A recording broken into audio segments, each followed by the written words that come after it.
Kind people hide pain, not because they are weak, not because they feel less, but because they have learned, again and again, to protect everyone else first.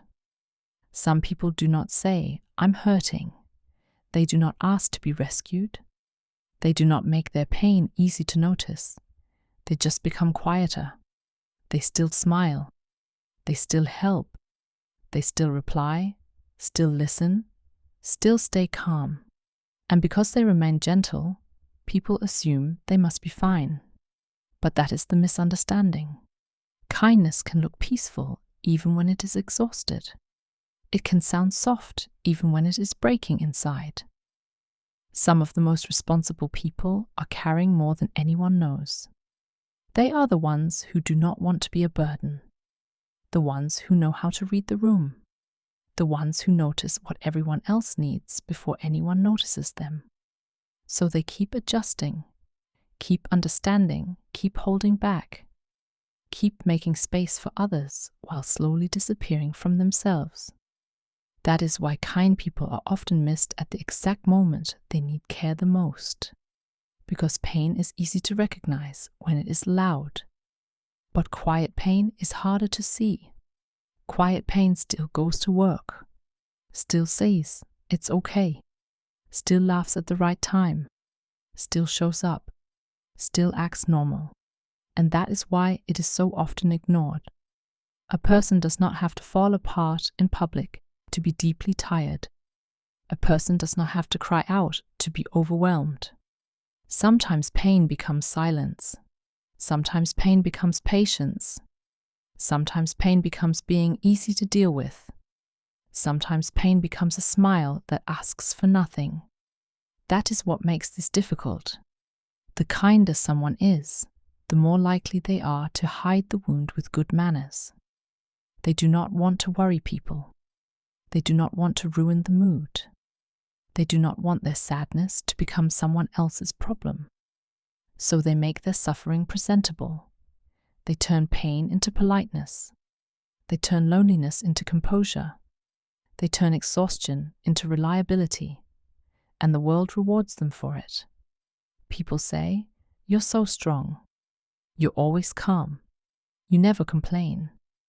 You handle everything so well." But sometimes those words are not comfort. Sometimes they are proof that no one looked closely enough. Because being calm does not always mean being okay. Being kind does not always mean being unhurt. Being strong does not always mean having nothing left to say. Sometimes it only means someone has practiced surviving quietly. There are people who have become so good at carrying pain that even they forget they are carrying too much. They call it maturity. They call it patience.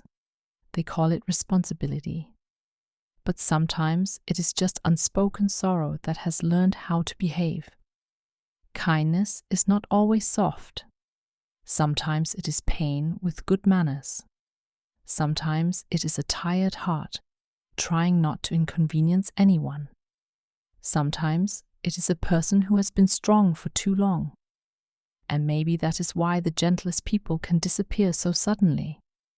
Not because they did not care, not because they were cold, not because their love was small, but because they kept giving from places that were never replenished. Because they kept saying, "One more time, I can handle one more time," until they could not.